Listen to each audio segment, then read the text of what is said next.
Raider Nation, this is Amy Trask, and you are listening to the Black Hole Banter Podcast with James Arcelana and Q. Just win, baby. The autumn wind is a pirate, blustering in from sea. With a rollicking song he sweeps along, swaggering boisterously. The autumn wind is a raider, pillaging just for fun.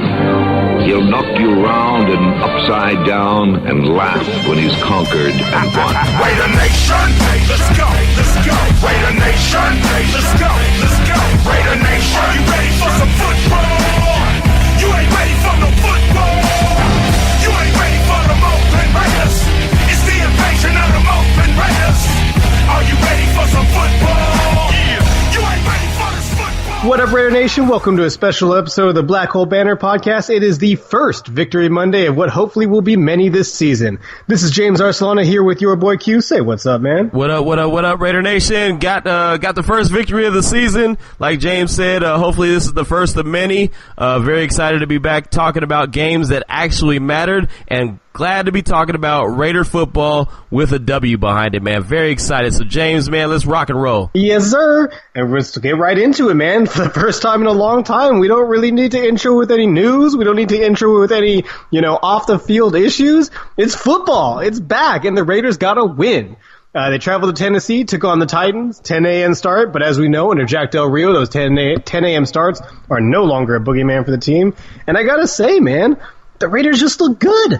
Like, there's some things to talk about. There's some things that went wrong, some things that they can get better at. But honestly, man, if we're starting off just with an overarching, overall look at the game, it was a complete game. I think it might have been a more complete game than any game we saw last season. Yeah, I mean, I'll tell you right now, it was refreshing. And you mentioned the 10 a.m. starts on the West Coast, and those have always been bugaboos for the Raiders. And I know that on this podcast, we've treaded very lightly when we're talking about 10 a.m. broadcasts, and because they just aren't good at those games. And they were good last year, and they were on a nice little roll.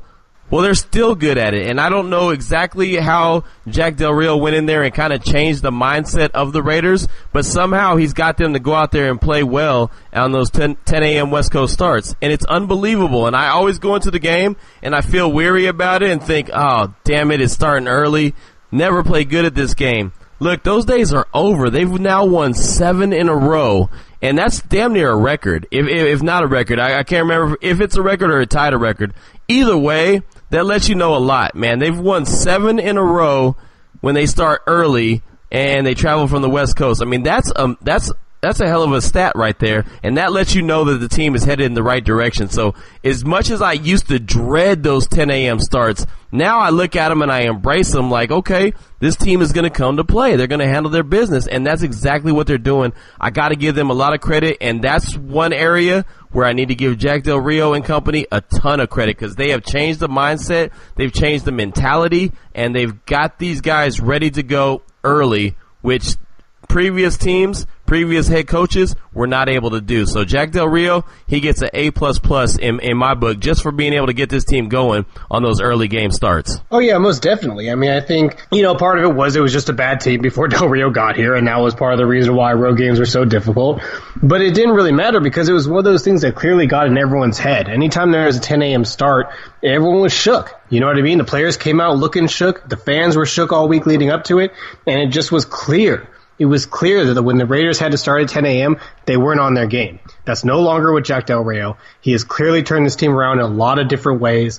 At some point this season, we'll get into, how good he's been as a head coach, how much the defense falls on him. But one thing that you have to give him credit for, this team buys in. They like what he's doing. They believe in what he's doing, and they want to play for him. And that kind of buy-in is why you get good quality performances at 10 a.m. on the road.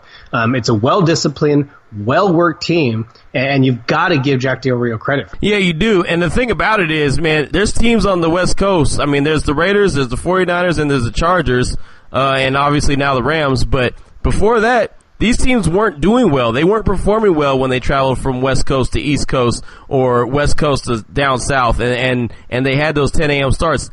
Historically, none of those West Coast teams do well. So that's why I really want to give him a lot of credit, because if you look back at the records overall with all the teams, not just the Raiders, they don't do well with those early starts. And the Raiders have done well. They won 7 in a row. I mean, that's not by accident. They didn't just fall into that. They are winning games because that's just how they've designed it. They've designed themselves and they've set themselves up to be able to win games. And these are no cupcakes that they're playing against. So I got to give the coaching staff, I got to give Jack Del Rio a ton of credit, because regardless of who you're a fan of, if it's the Raiders, the Niners, or the Chargers, nobody has historically done well in those early games, and the Raiders are all of a sudden embracing them. So that's what makes me even more excited, is that they're getting used to these games, and they're finding ways to win these games. That's what's impressive to me. Yeah, no doubt. I mean, it's a huge deal because, like you said, there's not that many teams on the West Coast who have to deal with this, and it's an uphill burden, and it really is. And so the fact that it's clearly no longer an issue for the Raiders, this is not a team that cares if they have to start at 10 a.m., if they start at 1 p.m., doesn't matter to them. They're going to go out and they're going to be the Raiders, and they're going to get wins, and we saw that on Sunday. And let's get right into it, man, and let's start with the defense. All offseason, we talked about the defense. All last year, we talked about the defense. It's been the focus of most Raiders-related conversations because why? Because the defense has sucked. Well, on Sunday, it sure as hell didn't suck. I'm not going to go on the limb like some people have said and said they were great, or I'm not even going to say they were good, but they were above average, they were better than I expected, and they did more than enough to make sure that the Raiders came away with the win. Yeah, they were good enough to win games, and they won that game against Tennessee. The defense did a good job. There was times when they had breakdowns. There really was. And if you're an honest Raider fan, you understand that. You saw that. There was times that Delaney Walker killed him from the tight end position. He was open almost all day. But when push came to shove, the Raiders were able to make plays when they had to make plays. And I don't like living like that. I don't like living by, this drive, you have to stop this team or you might lose this game. But that's what happened. And the Raiders were able to step up and make plays. And there was a couple guys that stood up and made some good plays. I thought David Emerson did a good job in coverage. Even though he got beat a couple times, it was still great coverage. It was just a better catch or a better throw. Sometimes you just have to live with that. There's some things you just can't stop. And, I thought that the Raiders did a pretty decent job against the run, which the Tennessee Titans, they're a team that wants to run first. They gave up that easy touchdown to Mariota. He rolled out and it was simple. But besides that, they pretty much buckled down and made the Titans earn every yard they could on the ground. So I thought that was pretty impressive. Guys just stepped up. There was not a lot of what's the key word? I don't know what the word here is I'm looking for. There wasn't a lot of big plays. Like there wasn't sacks and interceptions and fumble recoveries and all that. But there was enough good play that made that Raider defense solid. Khalil Mack didn't get any sacks, but he had a bunch of hurries. And he was in on the quarterback a lot. He was in on the run game a lot. He would have had a sack, but it was called back because of a defensive offsides against Bruce Irvin. So there was plays to be made. It just wasn't made, but they were really close, and they put pressure on the Titans and allowed the secondary to even play better. So, like I said, there's a long way to go still. I think they have a long way to go to make this defense really, really good, but it was a step in the right direction, that's for sure. Oh, most definitely, and I think you hit the nail on the head, and we talked about this last week, and how important it was for the Raiders to stop the run game, because that two-headed monster, DeMarco Murray and Derrick Henry, is scary. They've got a good offensive line, two very good running backs, and a quarterback who can run. So the run game for Tennessee was really something that worried me, especially considering the fact that we didn't know what to expect out of our linebackers. And, like we said, it was a key to the game because if you could stop the run, you didn't have confidence that Mariota could beat you with his arm. And that's exactly what happened. The Raiders stopped the run, to my surprise. Didn't think it was going to happen, but they did. They stopped it. They did really well. Mm-hmm. They stopped the run.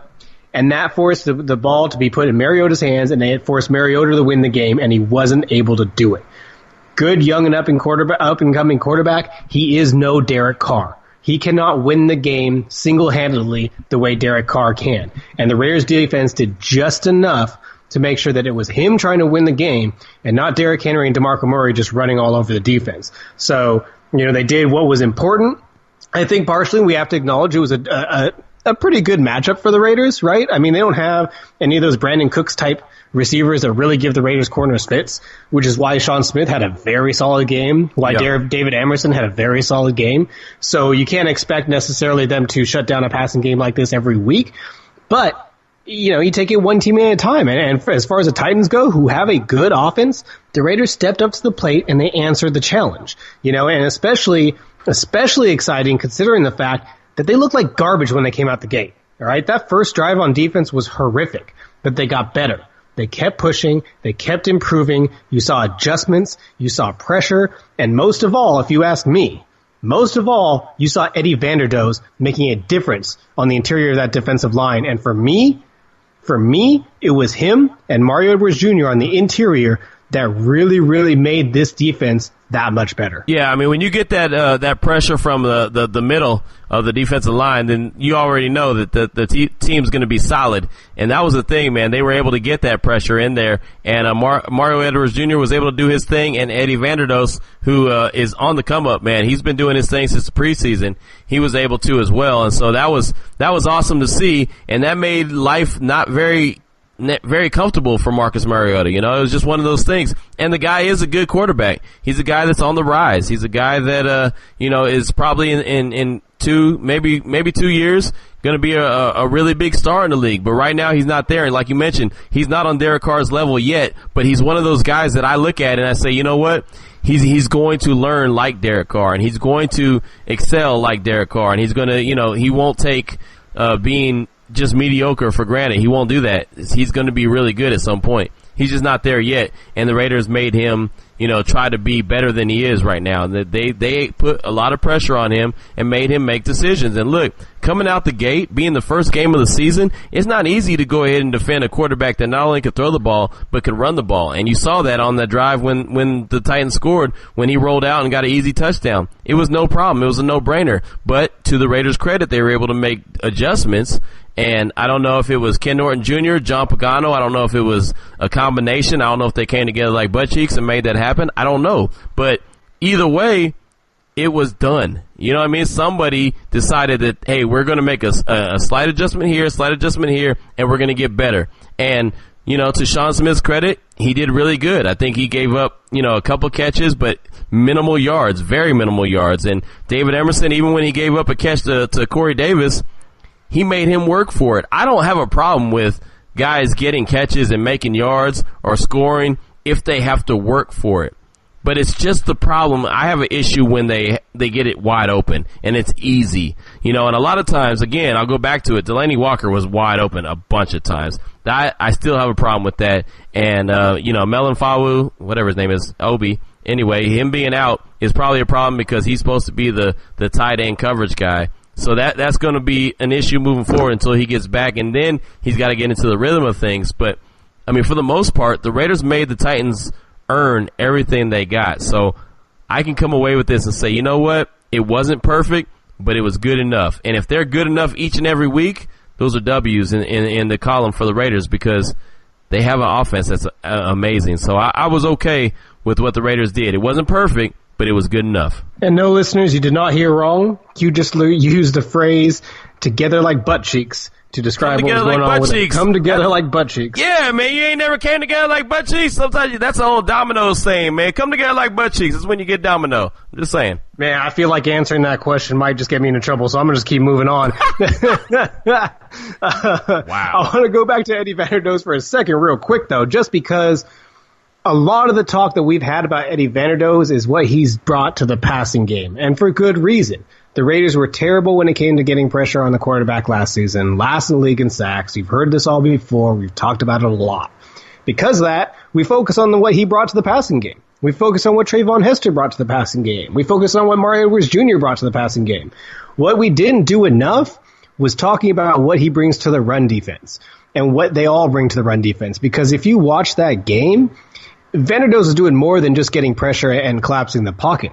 He was being a menace in the run game. I mean, I don't know what else to say other than you guys need to all go to Twitter as soon as you can. You can even pause the podcast right now, go to Twitter, go to YouTube, wherever you have to go, and watch clips of Eddie Vanderdoes taking the souls of offensive linemen on the Titans. I mean, he is one-handedly knocking 300-pound men on their butts. He is doing the defensive equivalent of Coleccio Semele. I mean, it is just beautiful to watch. He is destroying run lanes. He is demolishing defensive tackles. He is doing everything that you want an interior defensive lineman to do. He's not just a pass rusher. He's not just a space eater. He can basically do everything you want as a defensive tackle. And that's not just exciting, it's damn sexy. It is. And the thing about it is, the Titans have a damn good offensive line. I mean, they're one of the most underrated offensive lines where people don't talk about them very much, but they got a solid offensive line. So for him to be able to get that pressure and be able to make those kind of things happen, that's amazing. And actually, it's not amazing. It's just awesome. And also to be a first-year guy. I mean, he's a rookie who was he only slid in the draft because he had a terrible last season at UCLA.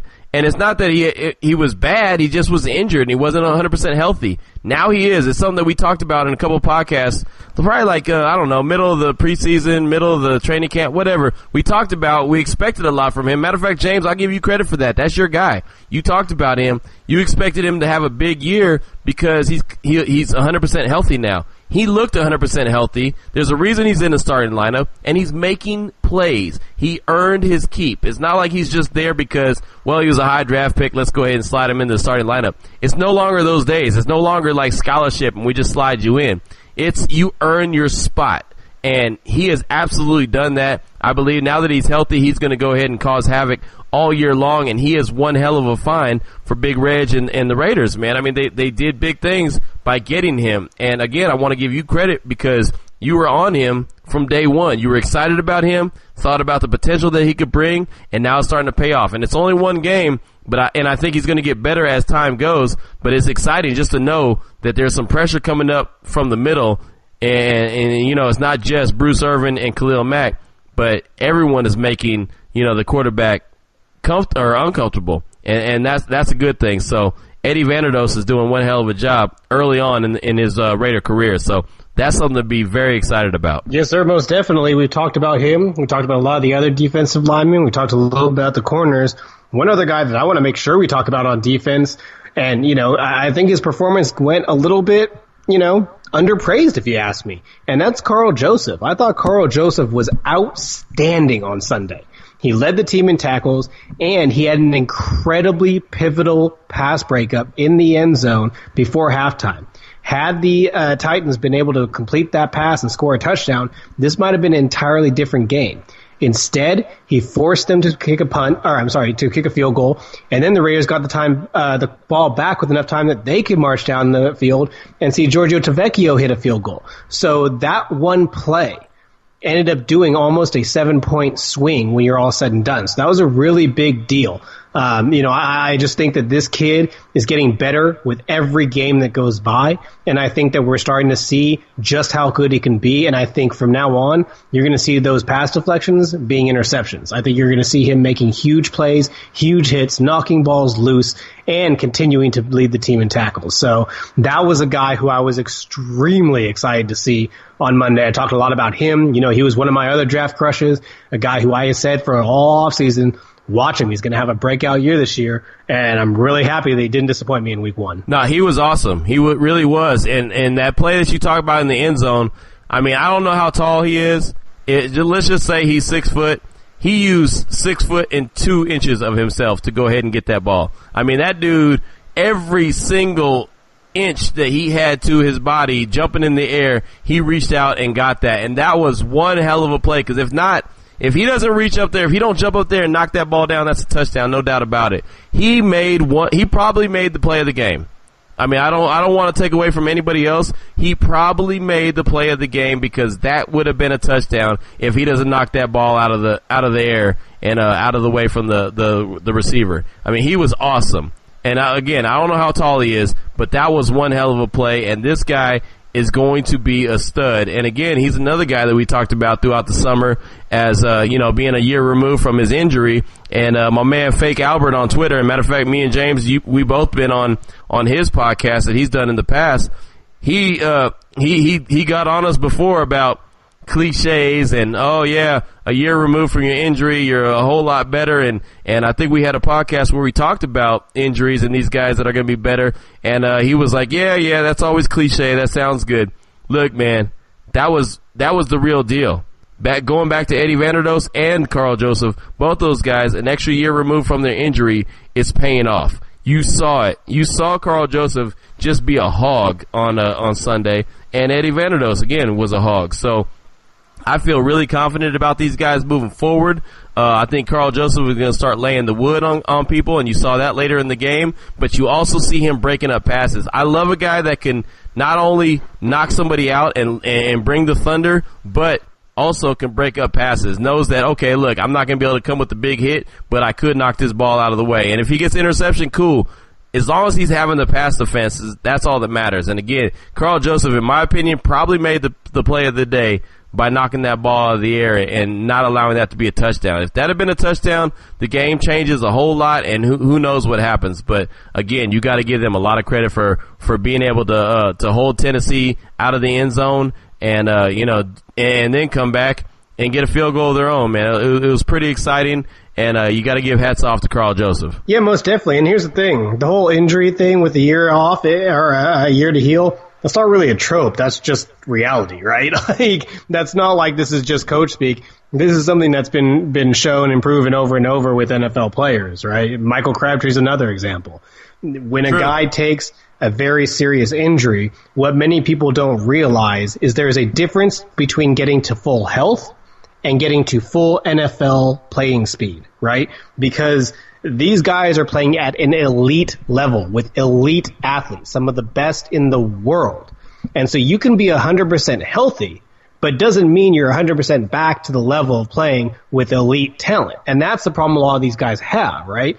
Carl Joseph was back and healthy last season, but he wasn't quite like, you asked him, he talked about it. He didn't trust his knee. It wasn't the knee was having that many issues. He wasn't quite there trusting it. No. And again, when you're playing with elite level athletes, world-class athletes, it makes a difference. And so that's why a lot of time these guys need that extra year to get back, because they need to not just get healthy, but they need to get back to football shape. They need to get back to playing at football speed. And so these kinds of things really, really do matter. And that's why oftentimes you will see someone coming back from a serious injury, having an okay first year back, and then a very good second year back. So it's not a trope. That's the way these things work. And so it's not that surprising that Carl Joseph is playing better this year, but it is exciting to see that, to know that, it really was clearly an issue, because he looks better only one game in. He looks better. So, I'm very, very, very excited for Carl Joseph and what he's going to bring to this defense. And I think it's a little bit, his performance on Sunday went a little bit unsung, because I think he was very, very important in getting that win for the Raiders. No, he really was. And again, it goes back to confidence, man. You could be healthy medical-wise. You could be cleared to go out there and play. But if your mind is not confident, 100% confident in your body, it's not going to work. And that's where I come in. That's where I'm thinking, like Carl Joseph. Yeah, he was cleared to play.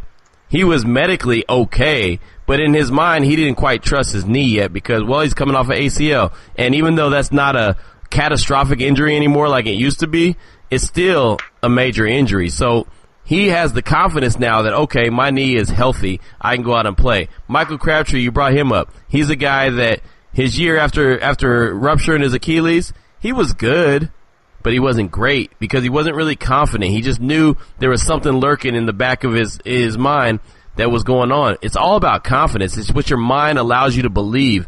And that's why these guys, Eddie Vanderdoes, that's why he's playing better this year, and he's on a whole nother level. He has confidence in his knee. It's a year removed. He's fully healthy. Moving forward, he's going to be better. That's the biggest key right there. And I mean, it goes like that with any athlete on any level that you're at.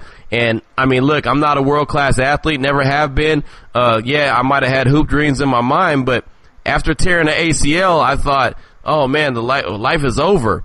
And then a year later, I thought, hey man, maybe I can come back, because, my ACL's healthy. My knee is healthy. But this took me a long time. And again, I'm not a world-class athlete. I'm not one of these superstar whatevers, but I just know what my mind thought. So just knowing what I was thinking, I could compare myself to what these guys are thinking, even though they're getting paid millions of dollars, and I was just, doing it for fun. But it's the same thing in your mind. Your mind is your biggest weapon, or it could be your biggest enemy. If you don't believe in what you're doing, and you have you have doubt in your mind, it's going to hurt you. If you're 100% confident, you're going to excel. And that's the thing. And these guys that were injured last year and were coming off of major injuries and trying to just get their mind right, their mind is right this year, and that's what we're seeing, and we saw that in Game 1. It's an awesome thing. Yes, sir. All right, I think that's good for the defense. I think we covered a lot. I think in general, there are a lot of things to be excited about, a few things that need to be worked on. They had some issues on third down early in the game. They clearly made some adjustments and got much better at it later in the game. One of the things that I was particularly excited about the defense was to see them swarming. It was clear that there were guys that were just really had their heads in the game and were on top of things. So you saw, anytime a ball runner got out there were like eight black jerseys immediately swarming to it. So that really excited me. I think in general, defense proved to me that it was better than I thought it was going to be, but it still has a lot to prove that it can continue to do this and do this consistently. It buckled down in the second half. It really buckled down in the second half. The first half, it was very suspect. I was thinking, oh, damn, this is going to suck. And there was guys that were open all first half, and there was a lot of plays that were made that were easy in the first half. But in the second half, to the Raiders' credit, they made a lot of adjustments, and they got better. Yeah, they most definitely did, and to the coaching credit. You know what I mean? I don't know who to give credit to. I don't know if it was Jack Del Rio, if it was Ken Norton Jr., or John Picano, or all three, or one of them. I don't know, but clearly coaches made a difference in this game. They made the adjustments, they made the changes, they played better in the second half. That's the type of thing that we asked for all year last year, and we finally got it. So, again, far from perfect, still a unit that needs some help, but if they play like that and they keep opposing teams to under 20 points, we can start talking about Super Bowl aspirations again, because that's a defense that is good enough to complement this elite offense. Yeah, I agree. I mean, the offense is great. I think they'll put up between 25 and 30 points a game, and I really don't think there's any reason why they don't. So if the defense can just shut the opposing offenses down a couple times, or make them kick a field goal or two a couple times, that's all you need. Again, I'm not asking for a number one defense in the league. I'm asking for a middle of the pack. 15, 14, 16, 18. I'm good with that. I just don't want the Raiders defense to be 31st or 32nd in the league. If that's what they are, it's going to be a problem. But if they can do what they did against Tennessee moving forward and continue to be, middle of the pack and maybe give up a few plays, but then again make some big plays later on, they could be fine. The offense is good enough to go ahead and carry them, especially if they can go ahead and make some stops. And that will be big. So moving forward, the Raiders just have to continue to do what they do, and I hope this defense continues to evolve, because if this defense gets better, the expectations for the Raiders are going to just grow bigger and bigger and bigger. Yes, sir. So let's move on to another unit of the team. And typically we'll go defense, offense, defense, talk about offense and defense first. But this week, I'm pushing offense all the way to the end of the show, because the special teams unit did a whole lot on Sunday to help win this game, and I think they deserve to be talked about early on in the show. And I know everyone's going to be thinking Giorgio Tavecchio, mamma mia. But first, before we get there, we got to talk about some other stuff. Number one, Cordarrelle Patterson. My word. I mean, look at how clutch he was on special teams. First off, the fourth quarter return. The Titans had just scored a field goal, brought it to within one score. A possession with just over 4 minutes left on the clock. You thought that maybe field possession could be a big deal, that maybe the Raiders might not be able to score, but as long as they can make sure that they switch field position, it'd be okay. And what happens? Cordarrelle Patterson takes it 40 yards, gives the Raiders excellent field position. They're able to move the ball just enough to kick a 43-yard field goal and lock up the win. That run back was pivotal. We'll talk later on about the role that Marshawn Lynch played. We've already talked about the role the defense played, but that run itself was incredibly important to this win, and it wasn't even the only play that Cordarrelle Patterson made on special teams. Earlier in the game, he got downfield on a punt, and Adoree Jackson, the rookie for the Titans, is a very good punt returner. A very good punt returner. He makes his money making single guys miss. So when Cordarrelle Patterson was one-on-one with him, I got a little scared, right? Because that's what Adoree Jackson does. He makes the first guy miss, but not Cordarrelle Patterson. He knew exactly what he was going up against. He broke down his run. He chopped his feet early, and he made sure that no matter where, he waited for Adoree Jackson. He said, you make a move. I'm not coming to you. Make a move, and I'm going to get your ass down once you do. That's exactly what happened. That was incredibly important. And so you can't undervalue the impact that Cordarrelle Patterson had on this game. I know he wasn't a huge influence in the passing game, but his impact on special teams was humongous. Yeah, I mean, you could tell why he was added to the team. You could see why the Raiders wanted to add him. One, I mean, he's really good at returns. You mentioned it already, the 40-yard return. That was huge. The guy had the only opportunity he had to take it back because all the other kicks were headed out of the end zone. So the only opportunity he really had, he made good yardage on, and that was big. But you're right. On the coverage, on the special teams coverage, he did a great job. Downing the ball within the 5-yard line, bringing down Adoree Jackson early. I mean, he did great things. And again, he is feeling it because he's on a team that he believes can win. That's the thing about it. I mean, it's one thing when you're on a team and you think, okay, this team's pretty good, but I don't think they can win. When you're on a team where you feel like, you know what, I may be that X factor, I may be that guy that pushes them over the top, you go out of your way and work a little harder. And I think that that's exactly what Patterson has done. He showed a lot in the preseason where he wanted to be a receiver and help take the top off of defenses. I think he could do that. He's never been a great wide receiver in the league, but he's been okay. And I think that working with a quarterback like Derek Carr, he's going to absolutely step his game up. But we know his bread and butter. We know how he butters his bread. That's done by special teams. That's done by kick return. That's done by special team coverage.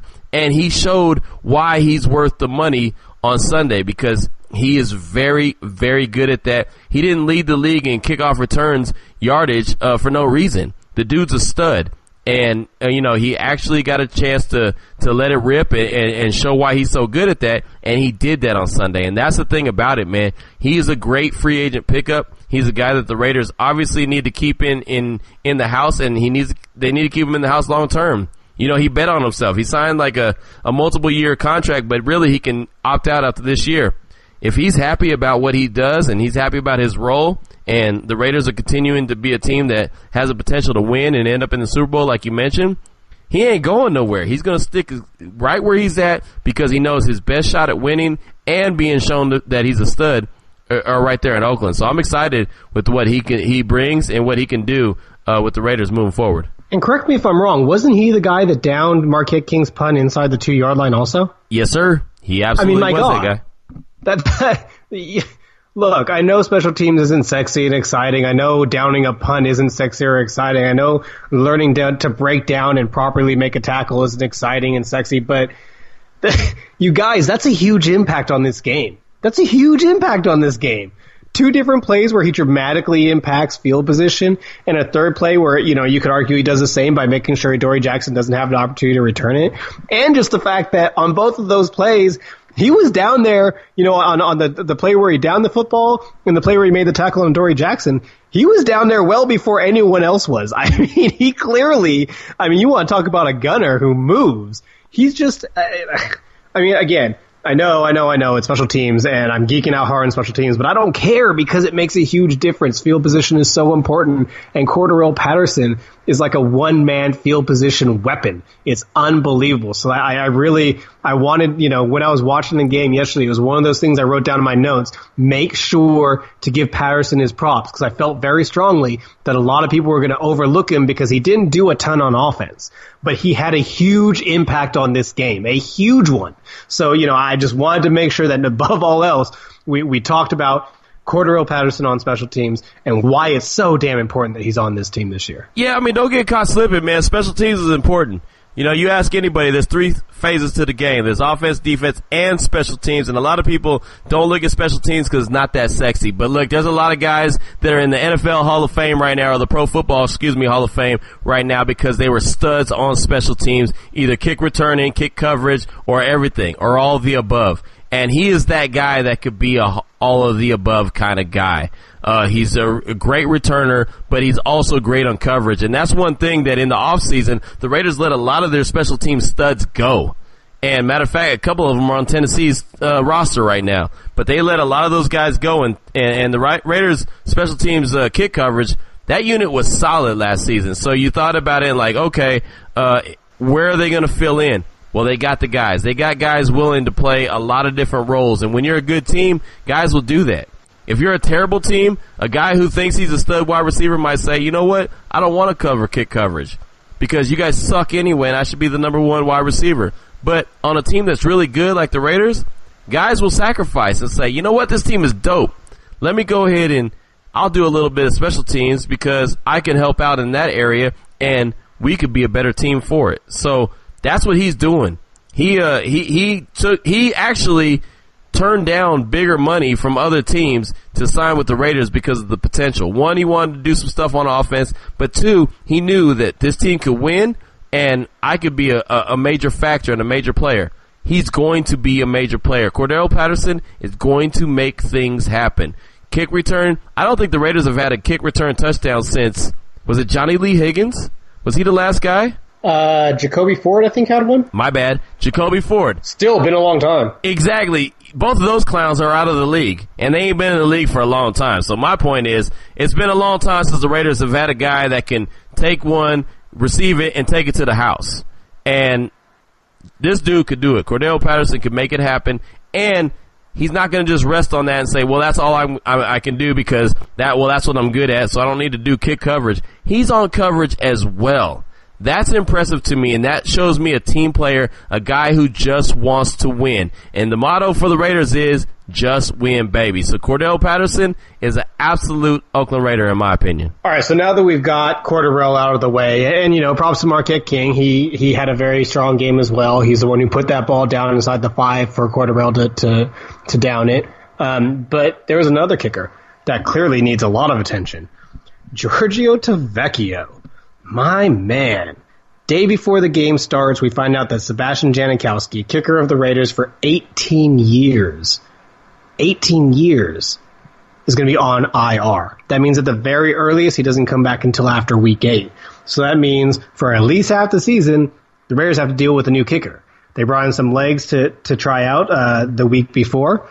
And we talked about in the podcast, we really hoped that they would go with Giorgio for a couple of reasons. But first and foremost was the point that Q made, and that's that you don't want to switch Marquette King up. He had issues learning how to hold for the kicker last or 2 years ago. And so you don't want him now suddenly holding for a right-handed kicker. And Giorgio Tavecchio is a left-hander, so it doesn't switch anything that Marquette King does. So it's already a big issue that you're losing, a player who's been there for a long time. You don't want to make it the transition even more difficult. And luckily, the Raiders went with Tavecchio, and luckily, Tavecchio made them very, very, very happy about their decision. First kicker in NFL history to hit 2 50-plus yard field goals in his first game. Only one other kicker in Raiders history ever did it, and that's Sebastian Janikowski. He had 2 52-yard field goals, a 43-yard field goal to seal the game, which, by the way, might have been more pressure-filled than either of the 52-yarders, and a chip shot 20 to get it started early in the game. I mean, he was responsible for almost half of the points the Raiders put up. He was unreal. 4 for 4, hit all the extra points, hit it from 52 twice.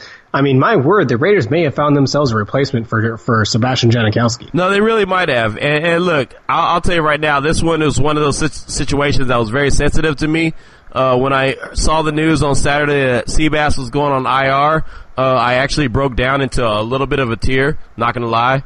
I crippled up a little bit, but it is what it is because I got that affection for Seabass. He's been that guy, man. Like you mentioned, he's been there 18 years. How can you not love the dude? I mean, Jesus, the guy's been making things happen. He's an absolute awesome Raider. But to Giorgio's credit, he's been in Raiders camp multiple years. It's not like he's a stranger. It's not like he's new to the game. He's been there. He's just been cut every year because the Raiders have a badass named Seabass that takes his spot. So, again, we talked about it multiple times, and we're like, if you're going to bring in anybody to replace Seabass or fill in for him, it's got to be Tavecchio. He came in, and to his credit, and I want to give him all the credit in the world, he came in with some swollen nuts, and he made some huge kicks. Dog, you don't only replace a guy who's a potential Hall of Famer in Seabass and just go out there, trot out there, and just kick these kicks like it's nothing. He did that. He went out there like it's no big deal. He wasn't great in the preseason, but he was great in the game against Tennessee. And I don't know if this guy's going to be solid moving forward. I don't know what we're going to get the next 8 weeks. I don't. I know what we get from Seabass, and I know that I hold my breath every time he kicks because you just don't know. But Tavecchio earned his keep. He did a hell of a job on Sunday. Seabass was cheering him on, and I salute Seabass. I salute Seabass from the highest of highs. I'm on top of the mountaintop saluting him because he was cheering on his teammate, a guy that potentially could be taking his place. And in the NFL, guys do not root for the guy that can replace them. I saw many, many times on Twitter guys saying, bye Seabass, hello Tavecchio. He didn't give a rat's ass. He was out there saluting and cheering on his guy that was making points. That shows you how much of a Raider, not of an NFL player, but of a Raider Sebastian Janikowski is, because he wanted success for his guy that was filling in for him while he was unable. And look, he may never kick another kick for the Raiders, but damn it, he's got the Raiders back, and he's got Tavecchio's back. So if he's got his back, please believe I got his back. And Tavecchio did a hell of a job, took some pressure kicks and made them. And if he had missed, you know what? He would have been murdered on Twitter. He'd have been murdered on social media. People would have said, oh my God, he can't take Seabass's spot. The Raiders are in trouble. But he went in there, and he went in there with some swollen elephant nuts. And he made those shots. He made those kicks, and he killed them. And you got to give him a lot of credit. And I don't know another field goal kicker in the league that's gotten game ball, but he got the game ball from Jack Del Rio. That was awesome. You got to give him a lot of credit, but you also got to give Seabass a lot of credit just for supporting him. Yeah, and if you watch, the Seabass support was authentic, right? Because every now and then you'll see the cameras cut to a guy on the sideline who's watching his replacement succeed, and you know, they're clapping, but only clapping because they know the camera's on them. You know what I mean? They're doing that whole like, all right, someone might be looking, I'm gonna pretend like I'm happy about this, but I'm pissed. Nah, I mean, Seabass was happy. He was excited to see Tavecchio succeed. He was excited to see his team succeed, and it was clear that he was okay with what was going on, and that's a big thing to be, because like you said, this man has an 18-year career behind him. He's a potential future Hall of Famer, and he does not believe he is done in the league.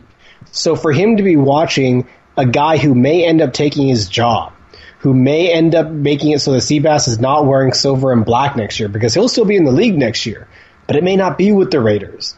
And he is totally okay with that. He was okay supporting him.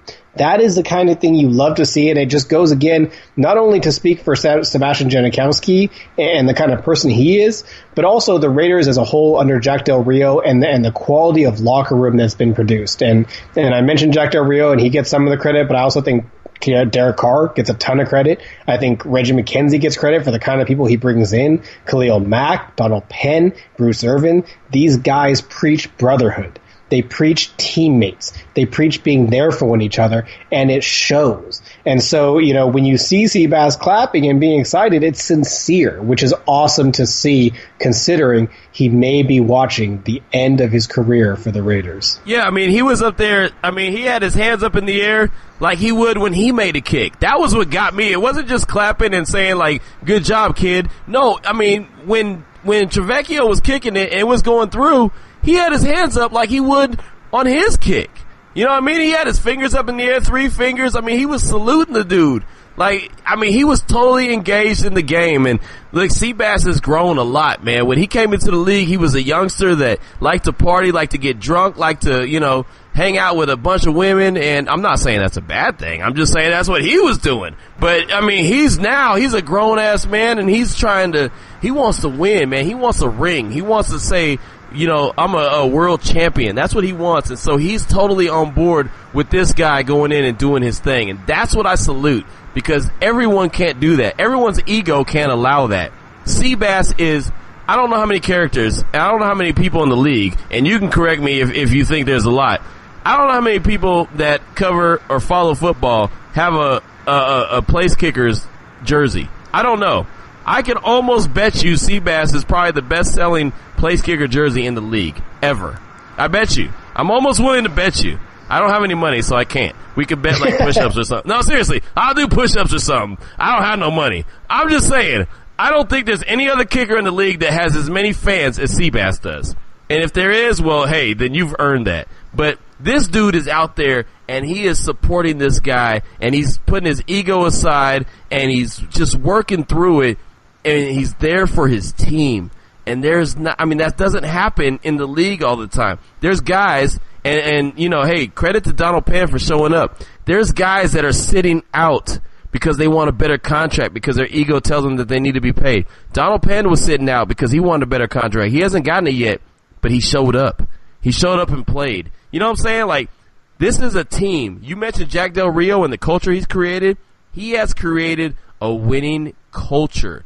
Guys don't do that when you're on a terrible team. James, if you were on a terrible team and you had an opportunity to sit out for some extra money, would you do it, or would you say, nah, you know what? I'm going to come in and play even though our team sucks? No. You don't even have to answer. I'll tell you. You wouldn't do it. You would be like, no, I'm sitting out until I get paid because this team sucks anyway. This is a winning culture, and that's credit to Jack Del Rio and Reggie McKenzie because they brought in the right guys that believe in what they are and who they are and what they're doing. And this is a winning organization now when it wasn't the past, 14 years? Yeah, 14 years. That's what it was. God, it was a painful 14 years, but it's finally over. You know, I think a lot of us were a little bit in disbelief after last year, a 12-4, almost miraculous run that was ended by Derek Carr's broken leg, and we had to wonder, were they going to have as much luck? Were they going to be able to have those fourth quarter comebacks? Were they going to be able to repeat it and prove that they were a good team permanently? And I think on Sunday we saw that they are, right? Because they didn't need a fourth quarter comeback. They didn't need magic from Derek Carr. They didn't need luck, right? They got it done. And a lot of that goes to the things that you're talking about. The way this team has been built, the leadership that's on this team, the players that were chosen to be leaders on this team. It's a winning culture through and through, and it starts at the top with Jack Del Rio, and it goes all the way down to the bottom with your backup kicker in Giorgio Tavecchio, who all summer long was doing what he could to participate and help this team. And we talked about it before. He offered his services as a tackling dummy. And we joked about it and talked about how much we love the fact that he want to get in there and everything, right? But he was on the radio this morning talking about it, and he said, you know, there are some articles written about it and some laughs had, but I was trying to do something real. I was seeing my teammates take shots from each other, guys that are going to play, guys that are needed. And he thought, you know, if I can take 5-10 shots off of each of these guys during spring training, if I can make it so that they're a little bit less sore, a little bit fewer ear injuries, a little bit less wear and tear, that could help the team down the line. And so that's why he did it. I mean, he did it because he wanted to get involved, but he did it because he's a team player who wanted to try to help contribute to this team. He knew at the time he felt like he probably wasn't going to make the team and contribute as the kicker, so he wanted to do what he could to make sure that he was contributing before he was eventually released. And that's the kind of mentality that the Raiders have now, and the reason why 10 a.m. games don't matter, and the reason why they can have so much faith in their backup kicker. You know, these are the kinds of things that are incredible and what make watching this Raiders team so damn fun. No, you're right, man, and just everything he's done, man. The sacrifices have been amazing, and I saw his little post-game speech and everything when he was talking about this is what he's dreamed of, and he just always wanted to do this and contribute.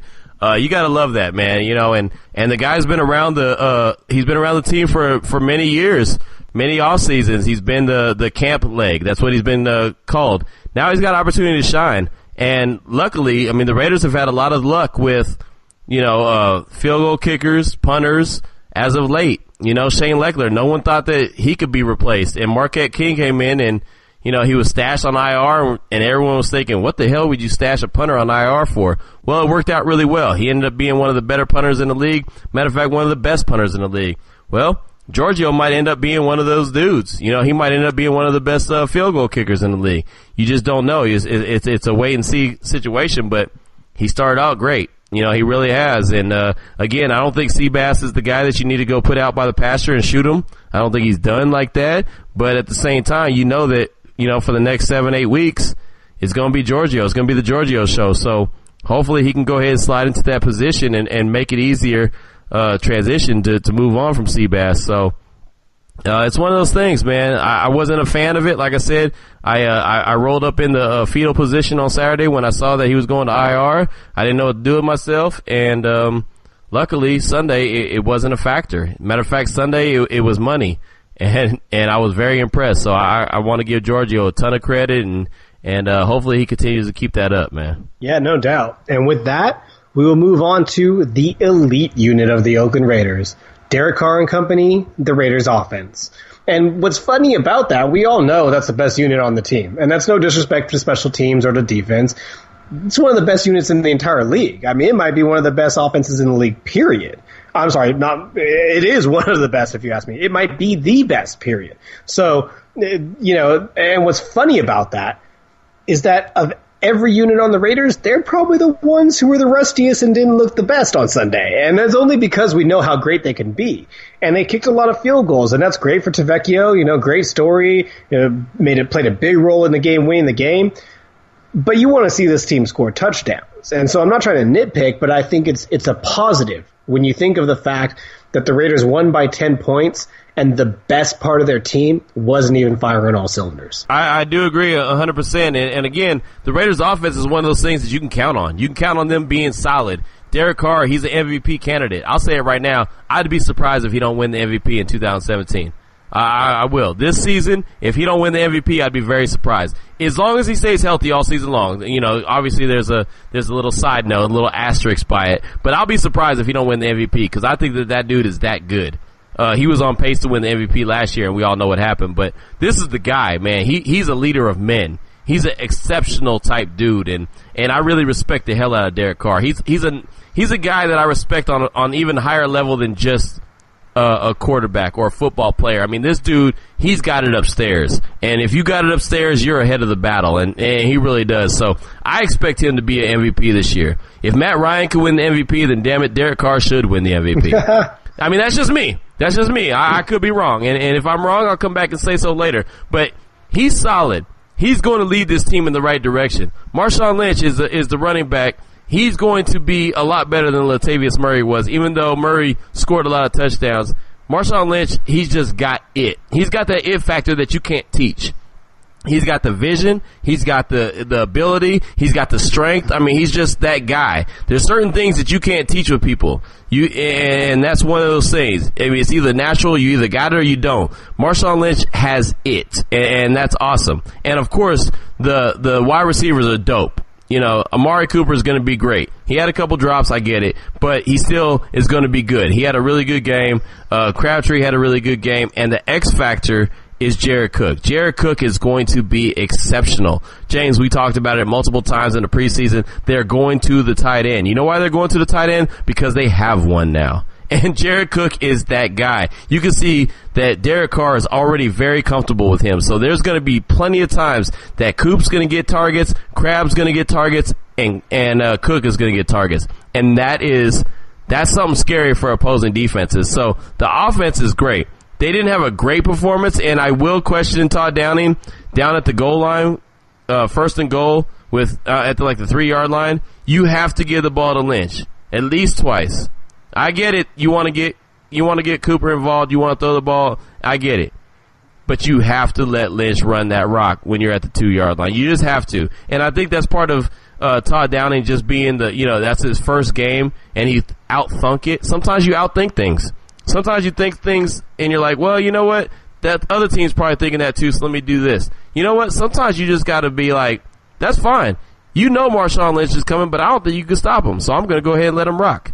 You have to allow that to happen. That was my only really beef that I had with Todd Downing's play calling on Sunday was the fact that down near by the goal line, and it almost reminded me of the damn Super Bowl, Seahawks against the Patriots, you don't let Marshawn Lynch run the ball. You threw the rock 3 times to Cooper. I think that was a mistake. But that was the only mistake I think they did on offense. Besides that, I mean, yeah, you didn't score a bunch of touchdowns, but you still scored points and you won the game. You got 26. A lot of teams would beg to get 26 points, so I'm fine with that. Derek Carr was on point, all right? I mean, he went 22 for 32, 262 yards, 8.2 average with 2 touchdowns, no sacks. I mean, no interceptions, rather. I'm sorry, he got sacked twice. Talk about that later. No interceptions. If he continues on that path, you better damn believe he's going to be in the MVP competition. You better damn well believe, because he's on pace to be better than he was last year, and he looks better than he was last year. And part of the reason why are things that you just talked about. We already know that Derek Carr loves to spread the ball around. A number of times last season, he connected with 10 or 11 receivers during a game. That's remarkable. This season, when he connects with a lot of receivers, he has a lot more high-quality receivers making those connections too. Okay?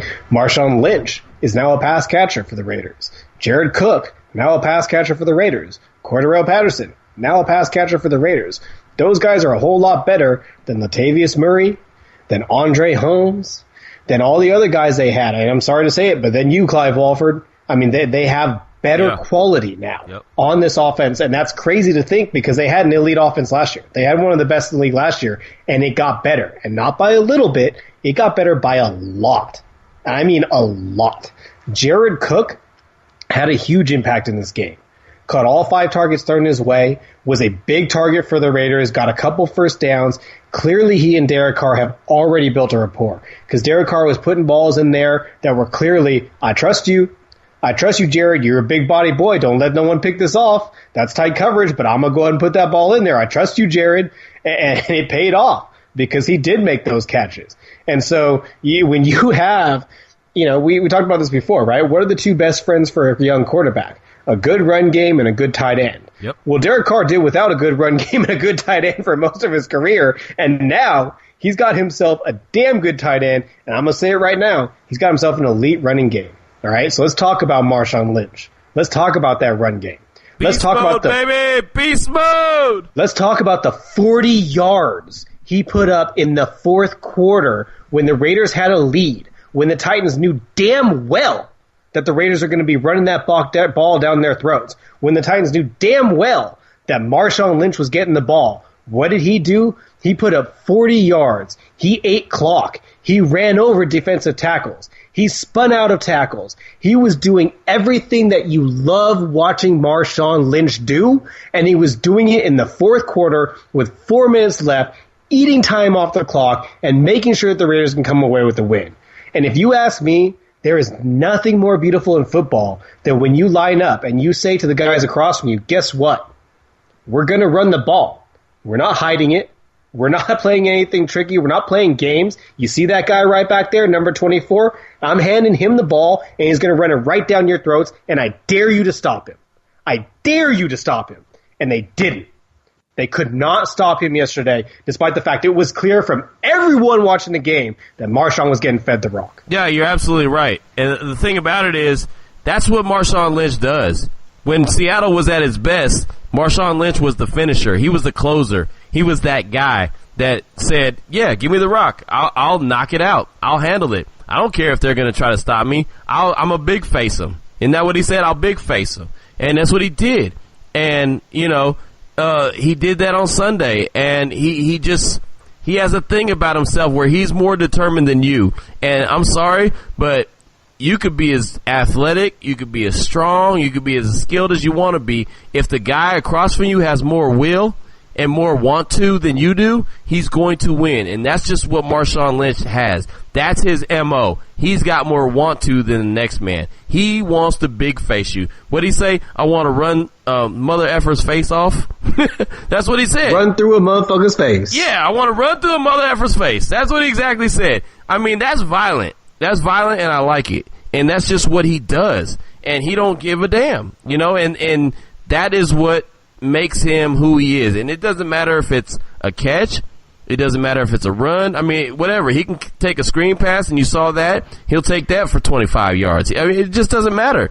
He's going to make it happen, and he's not going to go down on the first hit. He's not going to go down on the second hit. You're going to have to get the whole cavalry around, and they're going to have to bring him down. That's the beautiful thing about him, and that's why the Raiders and Big Reggie brought him in, is because he could be a finisher. I saw a tweet from you, James, that said the Raiders now have a 4-minute offense now. They have a 5-minute offense. They have that guy. That is who Marshawn Lynch is. He's the guy that says, okay, we're up by 6. There's 5 minutes left. Let's go. Our ball, I'm going to run the rock for 3.5, 4 minutes, and I'm going to suck the life out of this game, and it's over. That's who he is, and that's when he was at his best in Seattle, and that's when they won a championship. The only time that they haven't been as good is when he hasn't been there, because they still don't have a guy that can do that. No matter how great their defense has been, the one element they're missing is that Marshawn Lynch type running back that can suck the life out of a stadium. And that's exactly what he does. Everybody is talking about that dude. He's had a year off to rest and get better and just be ready to rock and roll, and he is at full tilt right now. So Marshawn is going to be a a force to be reckoned with for opposing defenses. And I'll tell you right now, this is going to be one special year. I expect him to have a hell of a year. And I didn't expect him to get over 1,000 yards this year. But to be honest, I wouldn't be surprised if he does top 1,000 yards this year. We'll just see. He already started out with, 76 in game one? He might not have all that every game, but I expect him to have over 1,000 yards now. I'm pretty excited by him. And I'm, again, a little upset that they didn't give him the ball by the goal line because he should have scored at least once this year so far. Yeah, most definitely. And I think what we saw was that the Raiders were bringing him on a little bit slowly. They took him out the entire second quarter. He didn't play a single snap. He played a bunch the first quarter, didn't play at all in the second quarter, and then was dominant in the third and fourth quarter. It's clear that they don't want to rush him into it. He's been out of football for a year, and we talked about this. His injuries were not as serious as some of the others. They weren't a torn ACL, they weren't an Achilles, things like that. But it's a similar thing, right? He was gone for a year, he was injured, and then he took a year off to get better, and now should be the year he's coming back. But again, you got to get him back up to football speed before he gets hurt again. So they're bringing him along slowly, and I think what we're going to see is that he's still capable of being a bell cow. Yeah, he got 18 touches last night, or yesterday afternoon. He might get a whole lot more in some games. We might see games where Marshawn Lynch touches the ball 25 to 30 times because he did not at all look worse for wear. He did not at all look like he was slowing down. On the contrary, he looked to be getting better as the game went on. And that's what he does. You want to feed him consistently. You want him to get that rhythm going because what he does is he wears other teams out. I mean, you just go back and watch. He does not get taken down by one man. Ever. All right? It takes more than one guy. Yep. And then after you got 2 or 3 guys on his back, he's going to drag your ass for another yard. So when you tackle Marshawn Lynch, it's as painful or not more painful for you than it is for him. It's as tiring or more tiring for you than it is for him. And so as the game goes on, guys don't really want to tackle him anymore. They don't want that. And so I was totally of the mindset that the Raiders would use him sparingly this season. And then that would be the game plan, and that would be a smart game plan. Now, after this week, after the little things we saw in the preseason, but especially after this week, I'm full on board with making him the workhorse. I'm full on board with giving him 20 touches a game. He can handle it, and he's going to produce. And I think he'll actually get better with giving more touches. And so, man, they didn't play him the entire second quarter, y'all. They didn't play him the entire second quarter. Imagine when Marshawn's at his best. Imagine once he's fully healthy and ready to go and completely football speed and is capable of taking that many snaps in a game. It's going to be nasty. It's going to be nasty. I mean, we are talking, a run game that is finally on the level of the elite passing game for the Raiders. And I could not be more excited about that. Yeah, and another thing that makes me excited is that him and Derek Carr are very close. They are very, very close, so they're on the same page. So they're communicating. And the funny thing about it is Marshawn told Derek Carr that he was really, really tired late in the fourth quarter. And then Derek Carr handed him the ball, and he ran over Jarrell Casey, who was one of the biggest Tennessee Titans defensive linemen, just trucked him. Like, it looked like he was on Madden. It was a hit stick. He just ran him over, but yet he was tired. You know what I mean? Like, he's going to get better. That's what I mean. That's what you need to realize. Marshawn is going to get better and better as he gets more and more into game shape. He didn't do a lot in the preseason, so you can't expect him to be at, mid-season form yet. He's going to get better, ladies and gentlemen, and that's the awesome thing. Not to mention that we always talk about players that are in contract years, they go out and play better. Marshawn is similar to a guy who's in a contract year, even though he's not in a contract year.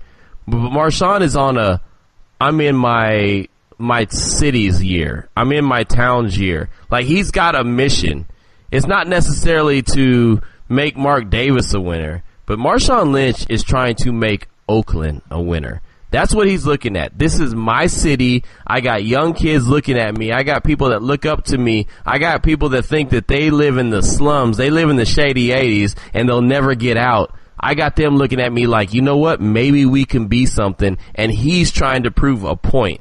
So a motivated player, just like when they're in a contract year, is a scary player because they do things and they take it to a whole nother level. Marshawn is playing like a player in a contract year, but he's doing it for the city as well. So just realize when he goes out there and he puts that uniform on, he puts that helmet on, he's playing for a lot more than just the Raiders.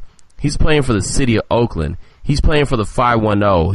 He's playing for Broadway. He's playing for Jack London Square. He's playing for like I said, the shady 80s. Man, he's playing for every part of Oakland. He's playing for Berkeley. He's playing for the Bay. He's playing for Oakland Tech. I mean, this dude is motivated. A motivated Marshawn Lynch is a scary Marshawn Lynch. Yeah, most definitely, because, I mean, Marshawn Lynch is scary in general. Like I said, he is just a painful guy to tackle. He's a painful guy to go up against if you're a football player. And so when you get him not only just running like he normally is because it's his style and it's who he is, but you get him motivated, you get him hungry like he is, whew, my word, you guys. I mean, it is something special. So I'm really excited about that. Really excited about Derek Carr, obviously. But let's talk about the wide receivers a little bit. We touched on tight end. We touched on running back. We touched on quarterback. Let's talk about the wide receivers. And for me, the guy who stood out was Michael Crabtree. No disrespect to Amari Cooper. He had a solid game. And we'll talk about some drop issues with him in a minute. But if you're looking at anyone, Michael Crabtree came to play. He was snatching every ball that came his way. And not only that, after he grabbed the ball, he was fighting for yards. He was making dudes miss. I mean, he embarrassed Adoree Jackson on one play. I mean, just straight embarrassed that fool. So Michael Crabtree is a guy who every year with the Raiders, it seems like he just gets a little bit better, a little bit hungrier, plays a little bit harder, and surprises everyone, because everyone was talking about Amari Cooper. Everyone was talking about how this is the year he's going to break out. He's going to be an all-star. He's going to be this. He's going to be that. No one was talking about Michael Crabtree. But guess what? It was Crabtree that looked dominant. I mean, he looked unreal. And it's Crabtree that I'm sitting here on Monday morning thinking, man, I am so happy that that Derek Carr has Michael Crabtree on his team. I am so happy that he's got a guy with great hands, who makes things happen after the catch, who runs good routes, who is just everything that you want out of wide receiver in the NFL. You know, and so all due respect to Amari Cooper, very excited, had a solid game, carried like 3 dudes on his back into the end zone at one point. Solid game, but Michael Crabtree is the name that I'm hyping up as far as the wide receivers go. No, and there's reason to. Crabtree's been solid. Crabtree's been the dude ever since he came to the Raiders, man, and that was to your credit, because you were in all support of him, and I wasn't. I was very I don't know about this guy, but I was gratefully wrong. I was happy that I was wrong, because he came out to be a stud. And I'll tell you, and this is no disrespect, and I'm not trying to diminish any of the past Raiders that were great. And I know your favorite player as a Raider is Tim Brown, but I look at Michael Crabtree as the modern day Tim Brown. And that's not saying he's been with the team for years, but he's been that solid dude. That dude, when you need that 3rd and 8, that 3rd and 9, you need someone to get to the sticks. Guess who's going to do it? Michael Crabtree. Guess who's going to be the guy to get that big catch in the end zone when you need it the most? Michael Crabtree. And in my recollection, that's what Tim Brown was. That's who Touchdown Timmy was. And again, he doesn't have the history with the Raiders because, well, the Raiders didn't select him. They selected Darius Hayward-Bay, and that's another story. But in my opinion, and it's just my opinion, and anyone could disagree with me, and I'm okay with that. I have no problem with someone not agreeing with me. They can say, hey, Q, you're out of your mind. You're tripping. That's fine. I'm okay with that. In my recollection, in my opinion, Michael Crabtree is that dude. He's that modern-day Tim Brown where Derek Carr knows I have one play to go to, and I need a guy that's going to make it happen. I'm going to Crab. That is the guy that I feel like he is, and he has been amazing. And as much as I wish that he had been a Raider his whole career, I'm actually kind of glad that he hasn't been, because times would have got tough, and he might have decided to leave. You know what I'm saying? Times were bad when Darius Hayward-Bay was drafted. Crabtree might have said, you know what, I'm going to take my ball and play somewhere else. Instead, he did that in San Francisco. He went to the promised land. It didn't work out, and he said, I'm going to take my ball and go somewhere else. He went across the bridge to Oakland. And, well, he's just the dude now. So glad he's a Raider, and I think that he is Derek Carr's go-to guy. And I agree with you. I think that Amari Cooper had a nice little touchdown and was very resilient and didn't let anybody bring him down, got into the end zone, had a couple, drops, and I think Coop's going to be great. I think Coop's always going to be great. But Crabtree, man, what a damn compliment he is to the receiving core of the Raiders, and what a damn compliment he is to Amari Cooper. Very glad he's on the squad. Yeah, you damn right. I mean, he's just, like I said already, the way he helps this offense is remarkable. No, he's not necessarily the big threat like Amari Cooper is. No, he's not necessarily going to command the double teams like Amari Cooper is. But he just goes in and week out and works his ass off and delivers. And so, he's a guy who I'm very, very, very happy. Like I said, at the end of the game, he's the guy who I'm thinking, man, I am just so happy that Derek Carr has him. Yep. And I do want to correct you on something really quickly. It's not your fault, but yeah, Tim Brown was my favorite Raider for the longest of time until a certain man named Marshawn Lynch was signed to the Oakland Raiders. Shut up! Shut up! Are you serious? Yo, look, man, Marshawn Lynch carries a very special place in my heart, and this is no disrespect to Tim Brown because I grew up on Tim Brown. He was the first Raider I ever knew. As a kid, I was all about Tim Brown, but man, I've been watching Marshawn Lynch since I was a kid. I've been watching him since he was at OTech. You know what I mean? I've been watching him play since he was a kid. I watched him at Cal. I had season ticket to Cal when he was there. He's not only my favorite football player to watch, he's also my favorite football player just from a human being standpoint. Okay. Because, again, you've heard me talk about this before, and I'm going to keep talking about it. He gives back to my town. He gives back to my people. He is doing so much more than just playing football. I mean, how many times do we want athletes to be fans? How many times do we want them to stick with the team that they're with and not go sign a big contract, not go chase a ring like Kevin Durant, not go chase a ring like LeBron James, not go sign them for the money like Jared Valdir, all the time we're upset about this. Fans, we want players to be fans like us. We want them to care about the team. We want them to be like we are. Marshawn Lynch is. He came back from retirement because the Raiders were leaving Oakland. He came back from retirement because he loves this team in this town. Right. How can that not be my favorite player? Nah, that makes sense. You're right. That makes sense. I just know that Tim Brown was your guy for the longest. So, He is, and he's still my boy. But yeah. It's just the length of being on the team. So that's my thing. But I totally get it, man. And I'm a Marshawn guy too.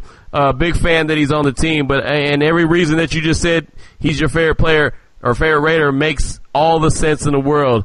It's just you know how it is, man. We're Raider fans to hell, we were born Raider fans. We're gonna die Raider fans. So we look at some guys that have been on the team forever. And all-time Raiders that just kind of sit there with you. Like me, I'm a Charles Woodson guy, and it hurt me to my heart when Charles went to the Green Bay Packers. But boy, when he came back, it was like I got that piece of ass that I've been trying to chase for 25 years. You know what I mean?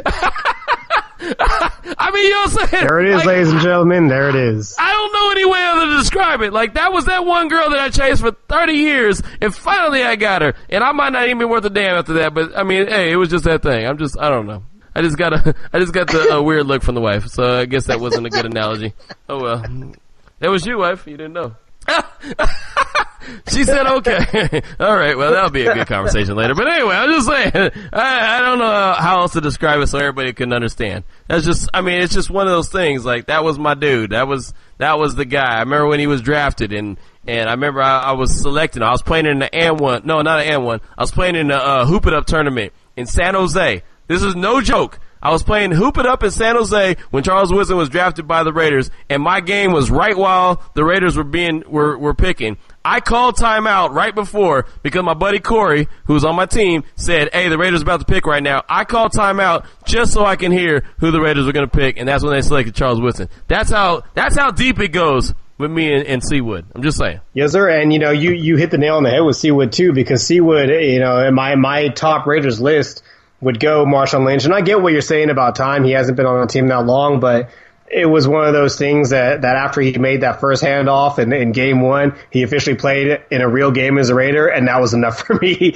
because I have that. Like I said, I have a very special background connection with Marshawn Lynch as a fan and as a member of the Oakland community. So there's other reasons behind it, but I completely understand with you on that. And very close behind him would be Tim Brown, and very close behind Tim Brown would be Charles Woodson. I only have 3 Raiders jerseys: Tim Brown, Charles Woodson, and Marshawn Lynch. So, those are my dudes. It's no lack of love for Tim Brown. Still one of my favorite players of all time. Still one of my favorite Raiders. And like I said, they're all very, very close to each other in my rankings. But those are the 3.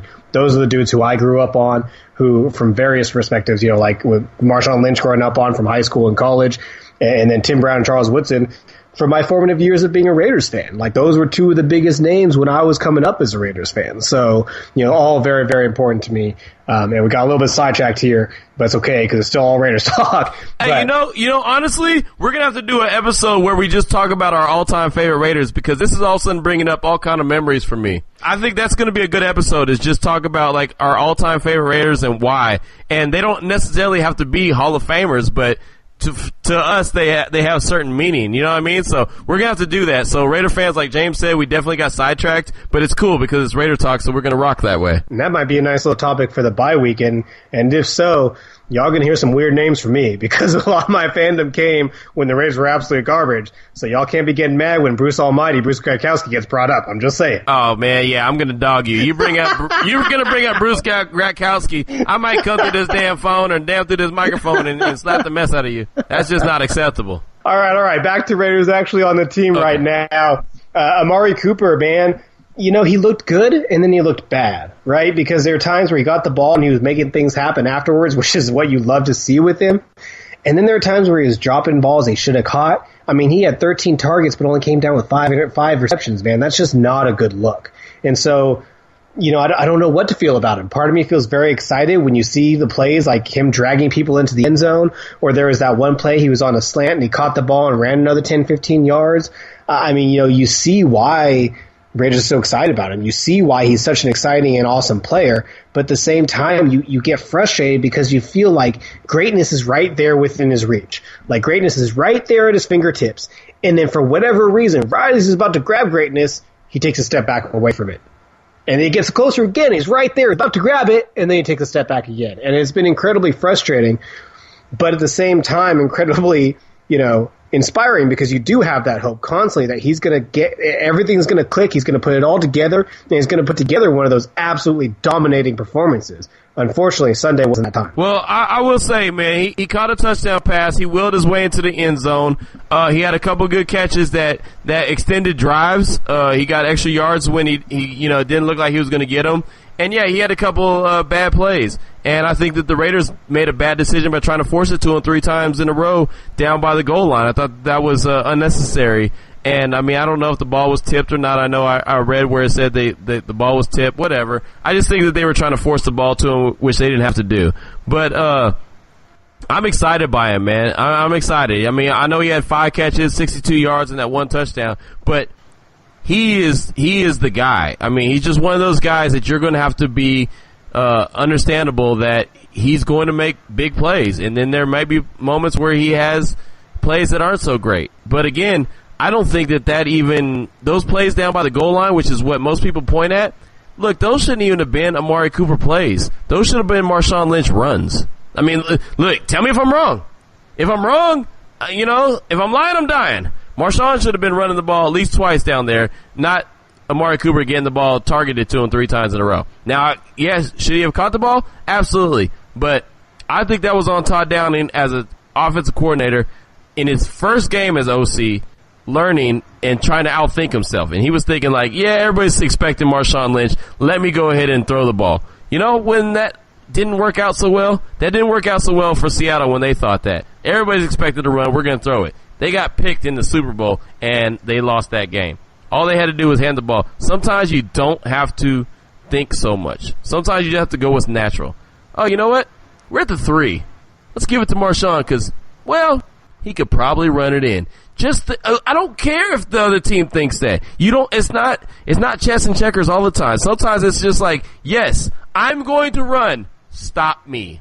That's all you have to think. And that's what they should have done. So I will say that Amari needs to obviously be better, but I think this is a big year for him. I really, really do.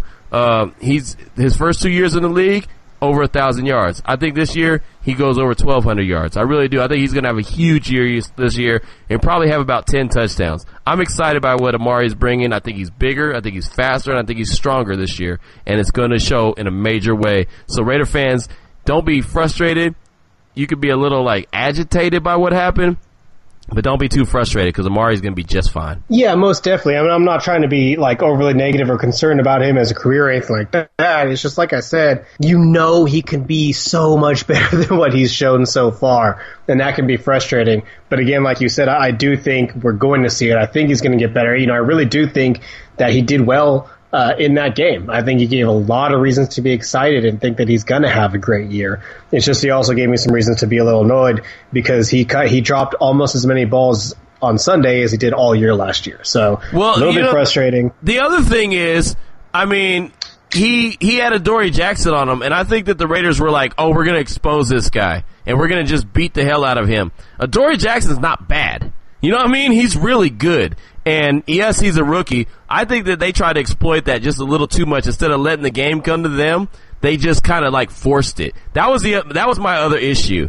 Like, dog, don't just force it to him. Allow it to just come to him when it's necessary. That was one of my problems. And the other major thing is, who was the wide receiver that everybody wanted the Raiders to draft outside of Amari Cooper if they were going to draft a wide receiver at the time when they grabbed him?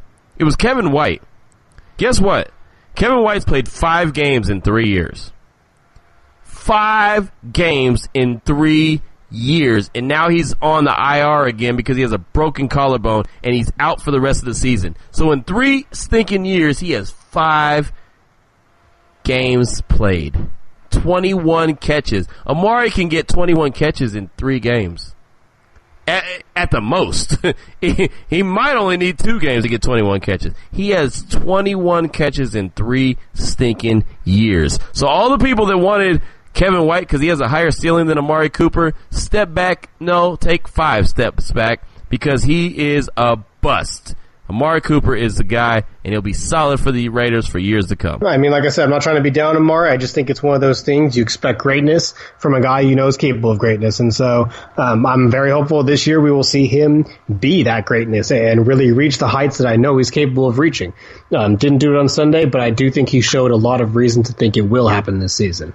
So, again, it's also one of those things, again, we're kind of nitpicking a little bit, right? The Raiders won by 2 scores. They look good doing so. No turnovers, kept it down to, I think they only had like 5 penalties. I mean, really, we're nitpicking.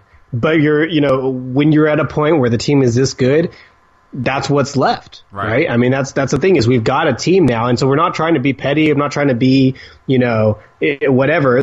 This is what we have to talk about. The team is so damn good that you've got to talk about what minor flaws there are, what little areas can be addressed or improved.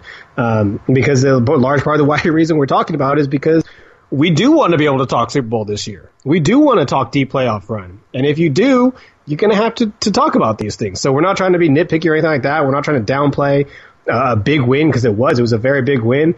Just trying to be realistic that this is a team that was very good on Sunday and still has room to improve. And I'm very hopeful that they will improve and be even better than what we saw. Yeah, and I think they will. I think that was one game. And again, you didn't see a lot in the preseason because you're not going to see that from anybody. So these guys got to just work their way into it. And I think that the Raiders are going to get bigger and better and, figure out how to use their weapons better. And moving forward, this is going to be a team that's got a lot to offer, man. And so, the AFC West, that's a very tough division. It's going to be a very tough division.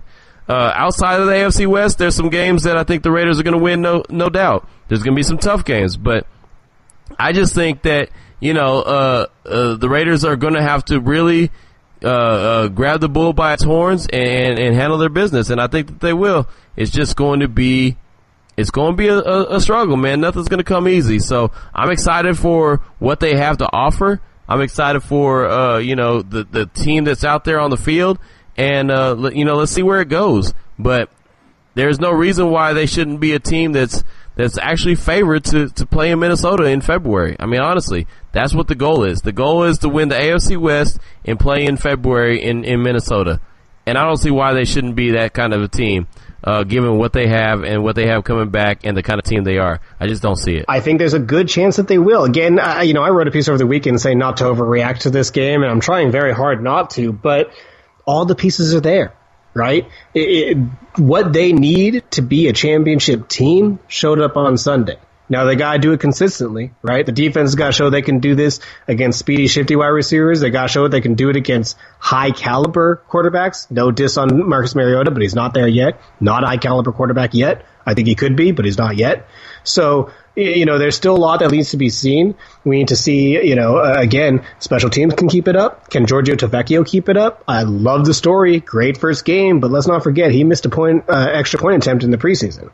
So is he going to be able to keep it up?